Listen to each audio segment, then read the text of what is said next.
Hello mga tao, it is me, Apple with me at welcome ulit dito sa Minecraft Tricky Trials update dito sa ating bagong realm, Mangoot!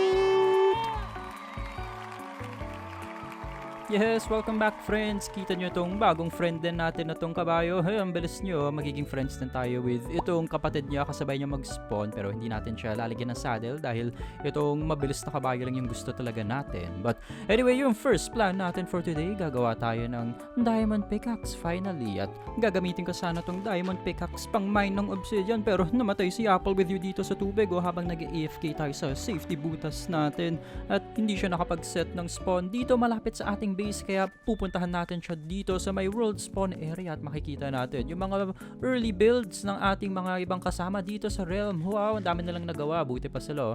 So mahanap natin si Apple with you sa beautiful base na to ng iilang members ng realm natin. May mga iilang members natin nag-share sa isang base na to and nandito tayo para ibigay kay Apple with you yung mga gamit niya dahil hindi niya kaya tumakbo pabalik sa base natin nang wala siyang food or armor. So makikita natin mga ibang friends natin dito sa realm. Yes, hello Popoy, hello Karin, I don't know how to pronounce pero ito, meron silang zombie villager din dito na nakakulong and syempre mag-o-offer tayo ng mga offerings, mga donations dito kay Mr. Villager na to. Yes, hello carrot for you. So syempre mamimigay tayo ng maraming gamit dito sa super special nila. Well, sabi daw nila santo daw to. So ito, mag-offer tayo for the blessings pero actually excuse lang to para magkalat ng basura sa base nyo. Pero tingnan nyo to, ang dami na nga nilang nagawa sa base nila. Ang gaganda ng builds. Meron pa silang mga random armadillo dito sa sahig at nakita ko rin somewhere dito sa isang corner meron silang parang hobbit hole thing na oh wow, ang ganda ng interiors. Yes, parang ako lang gumawa ng interiors. Walang laman pero ito na. Babalik na kami si Apple with you. Sasakay na lang siya sa boat dahil wala siyang kabayo and well, may makikita tayo sa base namin. Dahil gumawa daw si Apple with you ng little mining area dito sa may tabi lang. Oh, look at that mining area. So bumaba kami dito sa mines na sinimulan ni Apple with you dahil may mine shaft daw dito. Oh, wow, look at this. At habang ini-explore namin to, may nakita akong very interesting blocks. Kita nyo yung tough blocks na nandyan. Ibig sabihin, may nahanap tayong super special structure. Yung bagong structure na inintroduce dito sa update na to. It's the trial chambers. Wahala. Pero mamaya na natin pupuntahan yan dahil hihintayin natin yung mga iba nating mga kasama dahil medyo weak tayo. Scary yan kung mag-isa tayo. Pero look, diamond. Wow! So dumating na yung isa sa magiging kasama natin sa trial chambers mamaya at pinapakita na ni Apple with you yung mines at yung trial chamber na nahanap namin. At ito, may mga zombies na gusto rin pumasok sa mines area. Nope, bawal yan. Although hindi ko pinatay yung guy na yon at mistake yan dahil look at this water bucket skills. Pero yeah, magiging mistake yan dahil habang sinisilip namin itong trial chambers, hala, namatay siya. Oh no! At ito yung gamit niya over here. Dito siya napatay ng zombie na iniwan natin kanina. Ito yung pababa na siya. Pero meron din akong super spicy tips para sa inyo para ma-rescue yung gamit ng mga kasama nyo. So kung i-fill up natin lahat ng inventory slots natin except for one free slot, makikita natin lahat ng mga gamit niya na mapupunta lang dito sa free slot na to. Hindi siya mahalo sa gamit sa sarili nating inventory. Oh, so smart!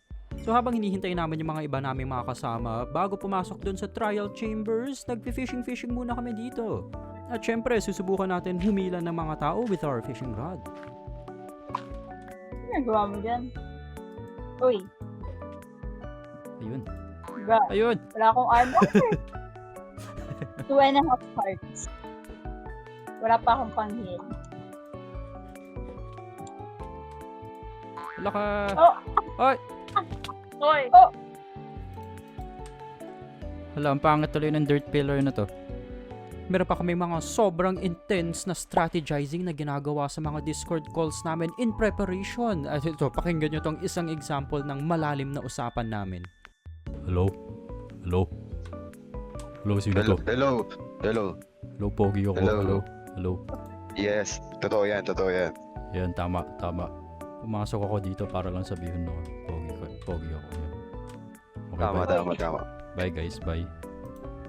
Wag. Dito ka lang. Walang aalis. Bawal umalis. Ang umalis, pangit. Ay, sige, dito lang ako. Pogi ako. So ito na, ready na tayo. Alam na natin yung game plan natin na maging pogi. And also, ito na, ang dami na namin may dalawa pang may diamond armor dito. So ready na tayo bumaba sa mines ulit at pumasok dito finally sa trial chambers.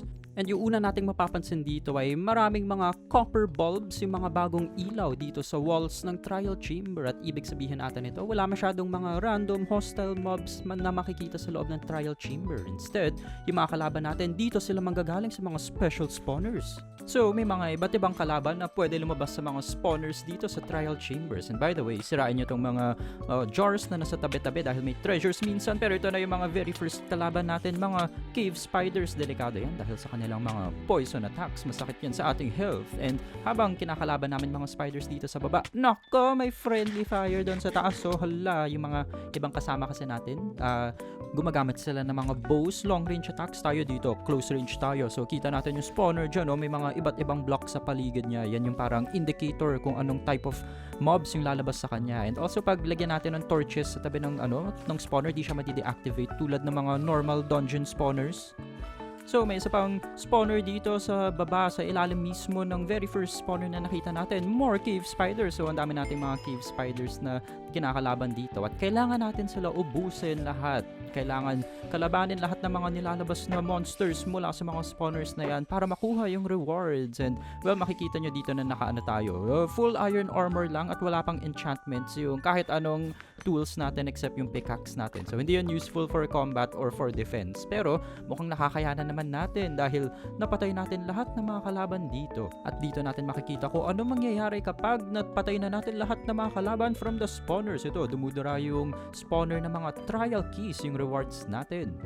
So baka nagtataka kayo, susi, basura, ano gagawin ko dyan? Well, kung mahanap nyo itong mga stuff na to, mukha silang spawners. Pero actually, pag lumapit kayo, may makikita kayong mga loot na parang nakakulong sa loob. Ito yung mga vaults dito sa trial chambers. At paggamitin natin yung trial key natin sa kanila, dudura siya ng mga iba't ibang loot. And ito, wow, look at that. Nakakuha tayo ng iron and also wind charges. Yay! So, syempre, share din natin itong mga susi na to dahil basically tig-isa dapat kami nito Nakadepende kasi yung number of keys na binibigay ng spawners sa number of players na lumalaban malapit sa kanya. Hoy, may nahulog doon. Bahala na kung kanino mapupunta yan. But also, yung number of uses natin sa mga loot vault thingies, nakalimit siya per player. So, ako di ko na makukuha ulit yung loot sa vault na to dito. So, walang reason na hawakan ko pa tong mga extra keys na to. Share natin to with our friends. Wag tayo maging greedy. So, yung mga trial chambers na to, malalaki sila at may mga iba't ibang trial rooms with iba't ibang challenges. So, dito naman, yung mga spawners, nagsaspawn sila ng mga strays. Hala! And yun nga, pag napatay na natin lahat ng mga kalaban sa isang spawner, dudura siya ng loot like this one over here, namimigay siya ng mga trial keys ulit. And yun nga, tulad ng na-mention ko kanina, yung number of trial keys na makukuha natin ay nakadepende sa number of players na malapit sa spawner na to. And randomized din yung loot na nakukuha natin mula dito sa mga spawners na yan. Hindi siya lagi namimigay ng susi. Minsan, namimigay siya ng food or ng emeralds or iron or kabayo. So, dito sa trial chamber na to, makikita rin natin yung bagong mob. It is the Windy Boy, the Breeze. Ito na sila, yung parang wind version ng mga blaze doon sa nether. At itong mga breeze, yung mga atake nila, merong mga knockback effects. Pero at least hindi sobrang malakas yung damage nila. Annoying lang sila kalabanin, lalo na kung marami tayong kalaban. At ayun, tumatalon-talon pa sila, minsan mahirap tamaan. At medyo matataas rin yung health nila. At dito sa tabi-tabi, meron mga dispensers. Minsan may mga useful stuff sila sa loob. Tulad nitong may instant health lingering potion. At nakita rin natin itong super spooky vault na to. Ayan, yung vault na yan, di siya mabubuksan ng normal trial key. Kailangan natin ng special susi na makukuha natin mamaya. Pero for now, tuloy yung pag-explore natin dito at nakahanap kami ng kwarto na to na may mga bed, so pwede tayo mag-set ng spawn din in case nakalimutan nyo yung mga beds nyo. At ito, nakahanap tayo ng bagong trial room chamber thing with more kalaban. So may mga spawners pa dito na may mga breeze ulit at ito, mga strays. So dito makikita nyo kung bakit annoying kalabanin yung mga ibang kalaban dito pag may kasabay silang mga windy boys, the breeze. Dahil ito, sinusubukan natin tamaan yung mga strays, diba? Pero knockback rin tayo ng mga na to. The windy boys. Ang daming knockback. Pero yun nga, pareho lang yung idea dito sa bawat trial room chamber thing sa trial chambers.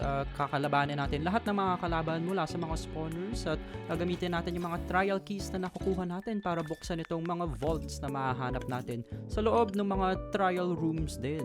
And yun nga, wag nyo kalimutan i-share yung mga susi nyo with your friends dahil limited lang yung uses natin sa bawat vault. For example, si Apple with You, di na niya mabuksan yung vault na to dahil nagamit na niya yung key niya dyan. Pero tayo, ito, nagagamit pa natin yung ating susi for this delicious loot. Wow, may banner pattern. Oh, diamonds, yes. And ito, pag gamitan ko ng trial key ulit itong vault na to, demonstrate ko lang. Ayun, ayaw niya tanggapin yung susi na to. Hoy, pahingi ng loot. Oh, laki-laki ng bibig mo dyan. Ayaw mo ako bigyan ng loot. And nakahanap ng music disc ulit si Apple with You, another for our collection. May 3 bagong music discs sa update na to. And suggestion ko talaga is i-collect nyo lahat dahil magaganda yung bagong music. So ito, magiging medyo risky tayo. Iinom tayo nitong ominous bottle para magkaroon tayo ng bad omen effect. May special effect kasi ito pag lumapit tayo with bad omen sa isa sa mga spawners dito sa trial chamber. So makikita nyo dito pag lumapit tayo, ayun oh, hala, merong mga skulls at mga blue na apoy at yung mga lumalabas na kalaban mas malalakas, meron silang mga swords at mga armor, so mas mahirap sila patayin, mas mahirap sila kalabanin dahil masakit yung damage nila. Makikita nyo so far, diba, nakayanan ng ating unenchanted full iron armor yung trial chambers. Well, kung matamaan tayo nitong mga extra strong enemies, half hearts agad, hala, rauchwa aray. So ito, magpapahinga muna tayo dito saglit, kakain ng konting cake at babalik sa oh yes, sakit ng damage nila. Buti na lang nag-set tayo ng spawn para makuha agad yung gamit natin right here. At dito sa extra hard mode ng mga spawners na to, meron din mga random effects na nahuhulog mula sa langit. Minsan meron mga random potion effects tulad na nun, nakita nyo sa background. Tapos minsan meron rin mga random arrows na may effects na nahuhulog mula sa langit. And pag mahina pa yung armor natin, dapat di tayo nagiging sobrang risky dito sa extra hard spawners na to dahil oh nako naman, muntik tayo mapatay doon, oh. Sobrang sakit ng damage ng mga to. But kung nagtataka kayo, oh bakit yung pag gagawing extra hard yung mga spawners na yan? Well, dahil yung rewards na binibigay nila ay may chance mamigay na tong ominous trial key. Yes, doon lang sa extra hard spawners na kukuha yan. At magagamit natin itong ominous trial keys dito sa special vaults na to na may usually red candles sa tabi nila or parang red background sa likod nila dahil mas magaganda dapat yung loot na binibigay na tong mga ominous vault. So tingnan natin kung ano makukuha natin. Oh wow, look at this basura. So yes, medyo tsambahan pa rin dahil ito, makikita nyo yung isa naman nating kasama dito, makakakuha siya ng wow, armor trim. Swerte naman, sana lahat tayo ganyan kaganda yung loot.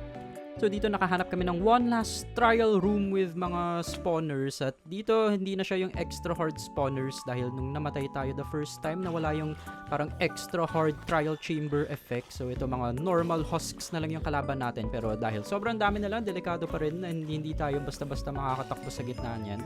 Unless super brave tayo and super pogi. Look at this, pogi moves. Yes, so brave naman. Wow, nasa gitna tayo, wala tayong kinakalaban. Actually tumatakbo lang tayo. Ayun, may kalaban na tayo. Yay!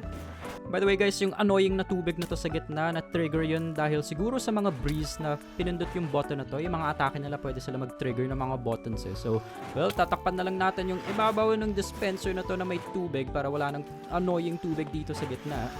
And naka-extra hard mode pala tayo dito dahil meron palang normal skeleton spawner dito sa tabi ng trial chamber na to. Kaya non-stop yung pagsaspawn ng mga skeletons dito sa tabi pa ng mga iba pang mga kalaban mula dito sa trial chamber. So syempre gagamitin natin ulit yung ating trial keys dito sa mga vaults na to. So swerte ba tayo? Iron ingots, wind shard, wow, ang gaganda. Baka nagtataka kayo, papangit naman ang loot dito sa trial chambers. Pala to si Apple with You, nakakuha siya ng isang buong trident. Pero ito na nga yung trial chamber. Natapos na natin lahat ng pwede gawin dito. Yung mga spawners sa trial chambers, nagre-reset yung mga yan. So pwede natin balikan for more loot. Pero yung mga vaults, di ba, one time use lang. So kailangan natin ng bagong trial chamber para makagamit ng extra keys natin. But yeah, babalik na muna tayo sa ating base. And dito na muna magtatapos yung episode for today.